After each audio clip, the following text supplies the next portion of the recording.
नमस्कार, नेशन 24 में आपका स्वागत है। मैं नीरज। बिहार में पंचायत चुनाव को लेकर चुनाव आयोग कमर कस चुका है और समीक्षा कर रहा है कितना जल्द से जल्द चुनाव कराया जाए। वहीं जो है 24 अगस्त को अधिसूचना जारी कर दी जाएगी चुनाव को लेकर। वर्तमान मुख्य प्रत्याशी या प्रतिनिधि जो है अपने क्षेत्र का दौरा शुरू कर चुके हैं। हर पंचायत में जाके देख रहे हैं कितना काम हुआ है, कितना विकास हुआ है और वर्तमान मुखिया जो है जनता की समस्याओं को सुनकर जल्द से जल्द उसे निदान करने की कोशिश कर रहे हैं और जो योजनाओं को धरातल पर उतारे हैं उसे भी जल्द से जल्द पूरा करते हुए सारी चीज़ों को सही करने की कोशिश में लगे हुए हैं। इसी क्रम में अभी हम मौजूद हुए हैं कादिरगंज पंचायत में, जो जिला नवादा प्रखंड नवादा में पड़ता है और हमारे साथ मौजूद हुए हैं नीतू देवी के प्रतिनिधि, जो यहाँ के वर्तमान मुखिया हैं, उनके प्रतिनिधि उमेश मल्होत्रा जी। तो आइए आज हम उनसे बात करते हैं इनके पंचायत को लेके और जानते हैं इनके पंचायत में कितना काम हो पाया, कितना कार्य कर पाए, कितने योजनाओं को धरातल पर उतारे और कैसे इन सारे चीज़ों को करते हुए जो है विकास की बातें यहाँ पे कर पाए हैं या कितने समस्याओं से इनको रूबरू होना पड़ा। इन सारे चीज़ों पर भी हम इनसे चर्चा और परिचर्चा करेंगे और जानेंगे इनसे इनके पंचायत को लेकर कितना विकास, कितना साथ और कितना जनता का विश्वास। नेशन 24 में आने के लिए आपका बहुत बहुत धन्यवाद। Thank you. मेरा पहला सवाल है, विगत 2016 से 2021 के बीच में आप मुखिया प्रतिनिधि के तौर पे कार्यरत हैं, कितना काम और कितना विकास कर पाए? देखिए क्या है कि हम 5 साल का हम लोग का कार्यकाल अब समाप्त होने के जा रहा है, लमसम मतलब ख़त्म ही हो चुका है। लेकिन जो काम 15 साल में हमारे जो पिछले मुखिया थे वो नहीं कर पाए, वो 5 साल में हमने वो काम को किया है। आज पंचायत का हमारे पंचायत में 8 गाँव है, 15 वार्ड है। हमने बहुत ही अच्छे ढंग से पूरे पंचायत के लोगों से तालमेल बिठा करके बहुत अच्छे ढंग से काम किए। लोग बड़ाई भी काम के लिए करते हैं, वो तो पब्लिक ही बताएगा आपको कि काम कितना अच्छा होने हुआ। जनप्रतिनिधि तो बहुत सारे बोलते हैं बहुत सारा काम हुआ, ऐसे उसे अपने बड़ाई के लिए जो भी है नेता लोग बोलते हैं, लेकिन पब्लिक ही आपको हमारा पंचायत में घूमने से पता चलेगा कि पब्लिक बताएगी आपको कितना 15 साल और 5 साल में आप क्या अंतर कर पाए। जी मेरा अगला सवाल है जल नल योजना को लेके, कितना काम कर पाए और अभी जल की क्या स्थिति है, क्या हर घर तक जल पहुंच रहा है और पीएचडी ने यहाँ कितना काम किया? एक्चुअली क्या हम लोग 3 वार्ड में हम लोग अपने पंचायत से काम करवाए हैं, बाकी 12 वार्ड वो पीएचडी के द्वारा किया है। हम लोग जहाँ जहाँ काम किए वहाँ हम लोग बेहतर ढंग से काम कर रहे हैं। किसी तरह का कोई पब्लिक का कोई परेशानी होता है तो ऑन स्पॉट जा कर के हम खुद वहाँ पे देखते हैं क्या दिक्कत है, उसको दिक्कत को हम लोग तुरंत समस्या का समाधान करते हैं। क्योंकि पीएचडी सरकार की तरफ से बनाया, उस चीज़ को करवाया गया तो हम लोग कॉल करते हैं या एक्जीक्यूटिव इंजीनियर को या एसडीओ को, जो भी समस्या होता है उनको बताते हैं, तो थोड़ा उसमें विलम्ब होता है। लेकिन अभी बेहतर ढंग से हमारे पंचायत में जल नल का जो है समस्या अभी बाकी के वार्ड में अभी है। अभी समस्या है, कैसे दूर करेंगे? हम पिछले बार भी इधर 1 सप्ताह पहले हम बीडीओ साहब से बात किए थे, तो वहाँ पे उनसे बात हुई थी। जेई यहाँ आए थे देखने के लिए स्पॉट पे, पैसा भी इसका जो संवेदक है वो पैसा भी निकाल लिया, लेकिन स्पॉट पे काम नहीं कर पाया। हमने उसको क्लेम किया तो आश्वासन दिए कि काम हम करेंगे। कितना नंबर वार्ड है वो? वार्ड नंबर 7 में एक भी कनेक्शन नहीं है। वार्ड नंबर 4, वार्ड नंबर 5 स्थिति बहुत ही दयनीय है। तो अधिकारी को क्या कहना है, क्या उन पे एफआईआर करेंगे, उन पे कार्रवाई करेंगे? कैसे पैसा तो चूंकि निकल चुका है, उसे वापस लाना होगा, कैसे करेंगे? हम जब संवेदक से बात करते हैं तो सीधे बोलते हैं कि आपको जहाँ जाना चाहिए, जिनके पास जाना चाहिए। हम बोले भाई जाने आने के बाद जब सरकार आपको पैसा दी है और आप पैसा निकालें तो उसमें काम किए हमारा वार्ड में, जहाँ पंचायत में आपका काम करना है, तो सीधे वो जवाब देते हैं आपको जहाँ ना जाना चाहिए। तो फिर पिछले बार हम बीडीओ साहब से मिले हैं तो आश्वासन मिला है। कुछ अधिकारी यहाँ आए थे जेई, तो बोले कि हम काम इसको 15-20 दिन में हम करवाते हैं। अच्छा, मतलब उनका आश्वासन मिला कि 15 कितने दिन गुजर गए? अभी लमसम 1 सप्ताह तो गुजर चुके हैं, अभी तक कोई कार्रवाई नहीं हुई। 7 दिन हुआ है लेकिन अब तक अभी तक कोई अमल नहीं हो पाया इस काम के लिए। मतलब उन्हें डर नहीं है जरा सा भी, जबकि मुख्यमंत्री जी का सख्त आदेश है कि यदि उस पर काम नहीं हुआ तो वार्ड सदस्य भी नपेंगे और मुखिया भी नपेंगे। नहीं, डर का, चूंकि पीएचडी से जो काम हुआ तो उसमें मुखिया नहीं नपेंगे। मुखिया जो काम कराए वार्ड किराया प्रबंधन समिति से, वहाँ पे त्रुटि रहे तो मुखिया वार्ड नपेंगे। चूंकि ये सरकार पीएचडी के द्वारा काम कराया तो सरकार की तरफ से जो उनका डिपार्टमेंट के जो लोग हैं वो नपेंगे, मुखिया जिसमें क्या कर पाएंगे। पर आप इनके लिए कार्रवाई के लिए आप अनुशंसा कर रहे हैं इनको बीडीओ साहब को कि आप इस पर कार्रवाई करें? आपको बीडीओ साहब को सूचना किया ऐसा बात है, बीडीओ साहब एक्शन लिए हैं, तो देखिए क्या करता है। 1 सप्ताह भी तो समय व्यतीत हो गया, लेकिन पीएचडी से जो भी अधिकारी अभी तक तो उस पर कोई अमल नहीं कर पाए हैं। देखिए, ये समस्या और भी कई जगह मुझे देखने को मिला है, जहाँ पे पीएचडी द्वारा कार्य किया गया जो है, जिसको सही ढंग से कार्य नहीं करने के कारण, और वो उनके ठेकेदार जो हैं एक जरा सा भी मुखिया जी से नहीं मिलते हैं, उनकी बात नहीं सुनते हैं, उनसे कोई भी संबंध नहीं रखना चाहते हैं, चूँकि लेकिन कहीं ना कहीं जो है ये सरकार का पैसा है, ये सरकार का नहीं, ये आम जनता का पैसा है, जो विकास के लिए सरकार जो है मुखिया के माध्यम से, सरकारी तंत्र के माध्यम से उपलब्ध कराती है कार्य करने के लिए, विकास करने के लिए। पर इन पैसों का बंदरबाट इतना ज़बरदस्त ढंग से है, जिसके कारण से है जो क्या होता है कि अधिकारी भी सोच में पड़े रहते हैं कितना काम हो, कितना विकास हो, और मुखिया भी और जनता भी सोचती है कि आखिर मुखिया जी खा गए या सरकार खा गई, आखिर वो पैसा गया कहाँ। क्या इस तरह के मामले तो बनते ही हैं? नहीं, हम लोग जहाँ भी बताते रहे, हम लोग जहाँ पे काम किए हैं वहाँ पे कोई दिक्कत नहीं। हम लोग 3 वार्ड में काम किए हैं, वहाँ कोई समस्या नहीं है। बाकी जो वार्ड पीएचडी किया है वहाँ पे तो पब्लिक पूछता कि अगर पैसा कहाँ गया, हम लोग से पूछता कि पैसा कहाँ गया, तो हम तो सीधे बोलते हैं कि हम लोग तो मुखिया फंड से काम हुआ नहीं है, सरकार की तरफ से पीएचडी के द्वारा किया गया है, तो सरकार पीएचडी पे से जो डिपार्टमेंट को उसका उनको जो कार्रवाई करना वो अपना करेंगे अपना। अच्छा, एक चीज़ और है, मुखिया जी लोग जब कार्य करते हैं इसी काम को, तो 13 से 15 से 20 लाख के अंदर में काम हो जाता है, और यही काम जब पीएचडी को जाता है तो 3 गुना पैसे के साथ जाता है। आपको नहीं लगता है बड़ा अजब सा तरीका है ये? इसके बारे में तो हम कुछ नहीं बोले, सरकार का क्या नियम है और इस तरह का क्या कहाँ क्या कुछ क्या होता है, पैसा का बीच में कहाँ पैसा जाता है, इसके बारे में तो हम कुछ भी आपको नहीं बता सकते हैं। नहीं, क्या है कि कई मुखियाओं से बात हो, इस पर चर्चा हम लोग किए, तो उस पर ये चर्चा में बात सामने आई कि इस तरह का दो नीति नहीं होनी चाहिए था, क्योंकि वही काम हम भी करते हैं, वही काम हम करते हैं, तो कम से कम पैसे के तालमेल सही होनी चाहिए थे, क्योंकि विकास हो सके। नहीं, ठीक है, आपका कहना सही है, लेकिन अब इसमें हम कुछ नहीं कर सकते हैं, क्योंकि सरकार किस तरह से इसका अनुबंध करते हैं, किस तरह से डिपार्टमेंट से काम होते हैं, कहाँ पैसा किनको क्या जाता है, इसके बारे में हमको कोई जानकारी नहीं। ठीक है, सही बात है, आप बोलना नहीं चाह रहे हैं, कोई बात नहीं है। अब हम अगला सवाल पे आते हैं, गली नली सड़क पे कि कितना कार्य हुआ, कितना विकास हुआ, और नाली की स्थिति क्या है, और उस पानी को निकालने का व्यवस्था आपने क्या किया?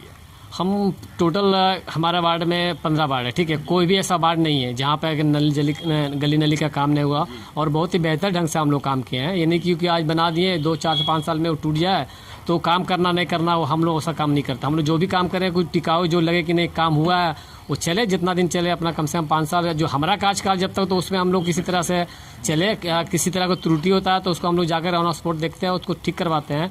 लेकिन 15 वार्ड में हम टोटल वार्ड में हर घर नली जली जो भी है बहुत ही बेहतर ढंग से काम किए हैं, वो तो पब्लिक ही बताएगा आपको कि कितना बढ़िया काम हुआ है। चलिए, नाली का स्थिति क्या है? नाली का समस्या बहुत सारे पंचायत में देखने को मिला है, जहाँ पानी के निकासी को लेकर समस्या हो रही है। हम लोग जहाँ भी काम के, खास करके दलित और महादलित टोला में हम लोग पानी का निकास करवाएं कि जो भी नाली बनाए उसका पानी का निकास हम लोग या तो पैन में कराए या आरा में, जहाँ भी हम लोग किए हैं। लेकिन कुछ अभी भी बहुत सारा त्रुटि है, जो कि अगर फिर से मौका मिलेगा तो उसको हम और बेहतर ढंग से काम कर पाएंगे। क्या उसके लिए सोख्ता का भी निर्माण? हाँ, सोख्ता हम लोग बनवाएं पंचायत में, और बनवाए हैं करीब हम लोग कल 50-60 को सोख्ता जहाँ तक बनवाए, तो उससे कुछ समस्या का समाधान हुआ है। चलिए, अब अगला सवाल है हमारा मनरेगा के तहत कि मनरेगा के तहत कितना कार्य कर पाए, क्या क्या कार्य था वो, और राशि कितना उपलब्ध हो गया विगत 5 सालों में? मनरेगा के तहत जो भी हमारे के काम हुआ, और मजदूर लोग यहाँ पे जाओ, बाहर से भी मजदूर इस बार प्रवासी आए थे तो उन लोग को भी हम लोग कुछ काम दिए हैं, लेकिन यहाँ बेहतर काम उनको नहीं मिल पाता, इसलिए लास्ट टाइम में तो उसको फिर जहाँ से आते हैं उनको वहीं जाना पड़ता है, क्योंकि उस तरह का यहाँ व्यवस्था बिहार में नहीं है कि जो भी बाहर के मजदूर हैं उनको यहाँ से कुछ रोजी रोजगार का बढ़िया सुविधा हो तो क्यों बाहर जाएंगे, लेकिन वहाँ नई संसाधन मिलने के कारण लास्ट में उनको फिर वहीं जाना पड़ता है। मतलब पलायन करना ही पड़ता है।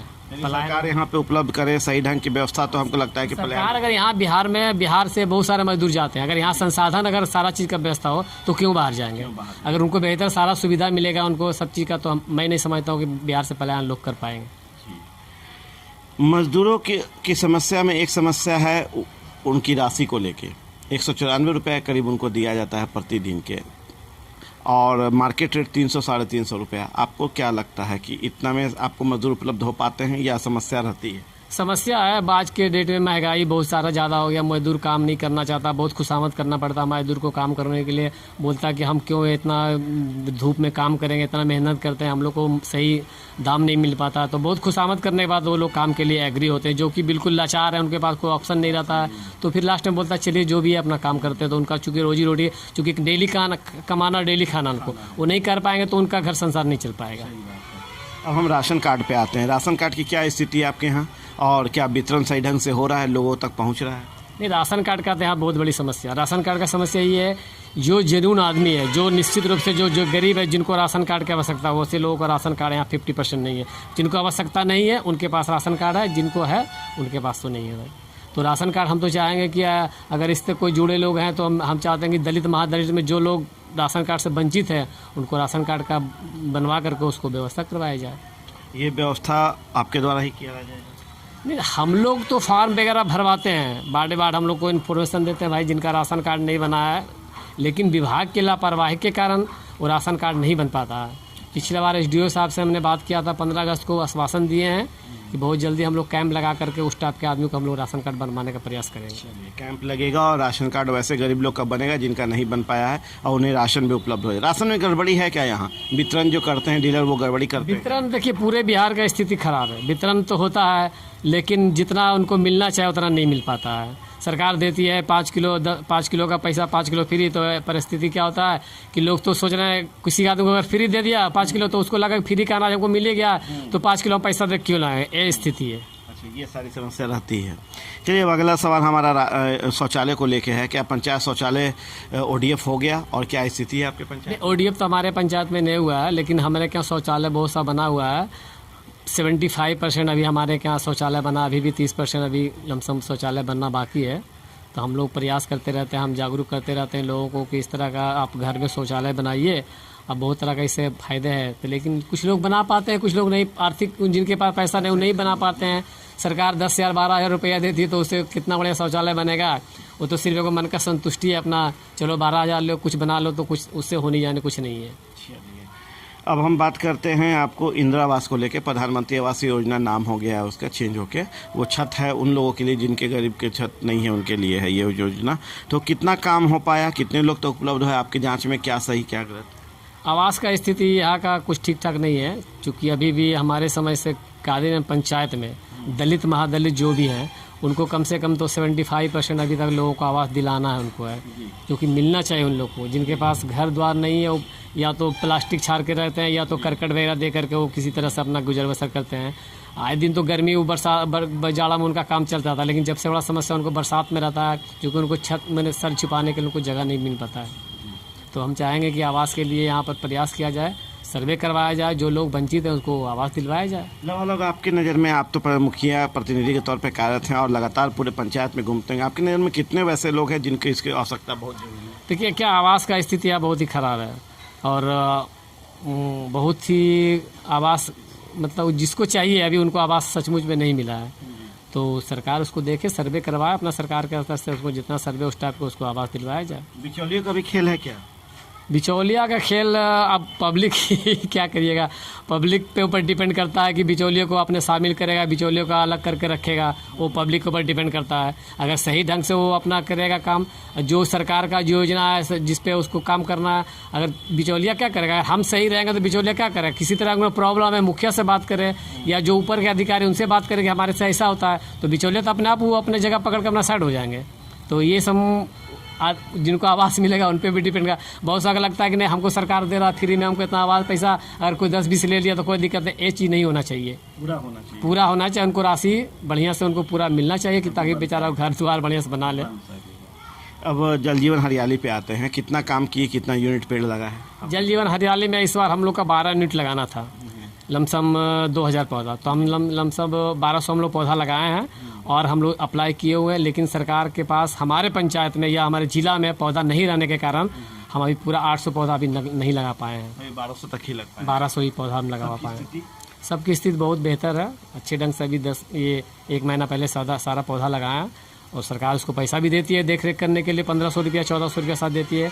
तो सब बेहतर ढंग से काम करा, बेहतर ढंग से पौधा लगाया और हमने उसको बोला है कि सरकार आपको पैसा दिया है, आपको पूरे मेहनत से इसको पौधा को आप ना रखिए, आप भविष्य में आपका ये पौधा आपको ही काम आएंगे।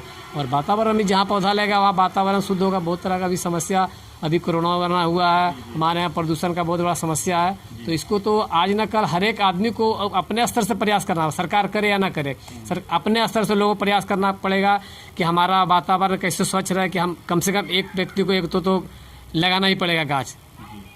सरकारी भवनों की क्या स्थिति है? उसमें सामुदायिक भवन है, आंगनबाड़ी है, स्वास्थ्य केंद्र है, किसान भवन है, मनरेगा भवन, इन सारे जो भवनें हैं जो सरकार के द्वारा से दी जाती है पंचायत में, उसकी क्या स्थिति? आंगनबाड़ी यहाँ कुछ ठीक ठाक है। सामुदायिक भवन जो भी आज से 20 साल 15 साल पहले वाला है, सब जर्जर स्थिति में, कभी भी वो गिर के टूट के गिर सकता है और कोई भी अप्रिय घटना हो सकता है।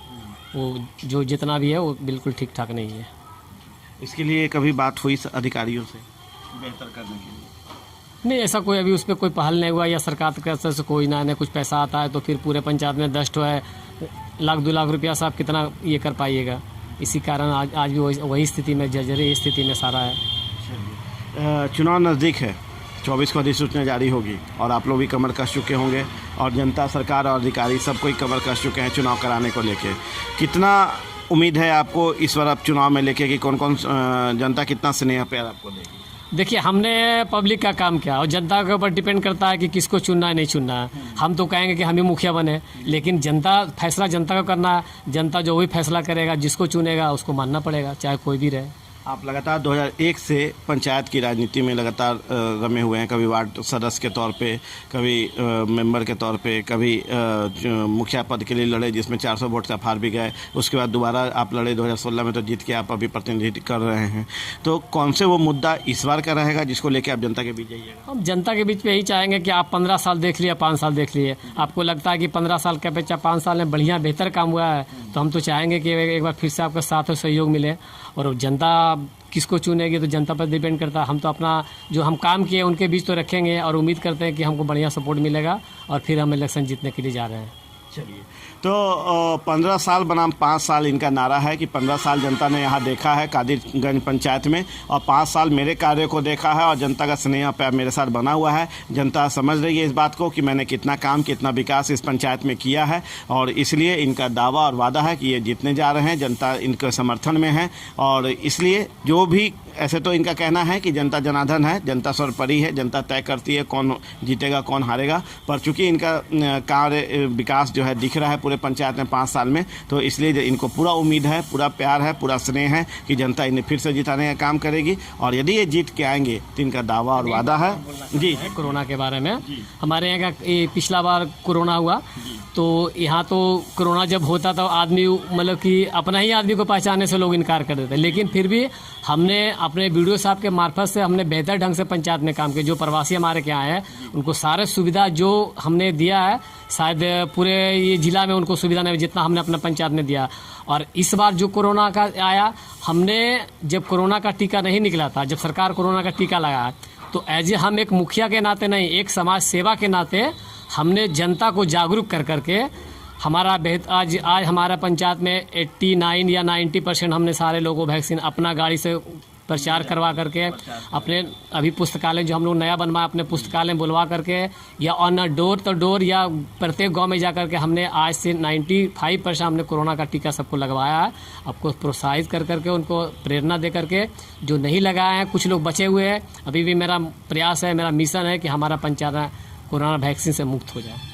चलिए, तो आपने कोरोना पे विषय पे भी इनके बातों को सुना कि समाज सेवा करते हुए, अपने गाड़ी से जागरूक करते हुए लोगों तक 90% तक इस पूरे पंचायत में जो है वैक्सीन करा चुके हैं। 10% जो बच गए हैं उन्हें भी ये प्रोत्साहित और जागरूक कर रहे हैं और लगातार कोशिश में है कि 100% यहाँ पे वैक्सीनेशन हो जाए, जिससे कोरोना का बचाव हो। चूँकि आपको भी पता है, हमें भी पता है, पूरे विश्व को पता है कि कोरोना कितनी बड़ी वैश्विक महामारी के तौर पर सामने आया है, जिसकी स्थिति 2 साल में हर किसी ने देखा है अपनी आंखों से और उस डर के जीने की भी कोशिश की गई है। तो जनता जनार्दन है, जनता तय करेगी कौन मुखिया होंगे नहीं होंगे, पर इनके दावे और वादे पुख्ता हैं। इनका कहना है क्योंकि हमने 15 साल बनाम 5 साल में विकास दिखाया है जनता को, इसलिए उनका स्नेह पे मेरे साथ बना हुआ है और हम जीत के जब आएंगे तो जो योजनाओं में थोड़ी बहुत कमी रह गई है उसे लेते हुए सरकार की जो नई योजनाएं अगले टर्म में आएगी उसको साथ मिलाते हुए नई विकास की बातें, नई विकास की गाथा इस पंचायत में लिखने का काम करेंगे। आप देखें नेशन 24। नमस्कार।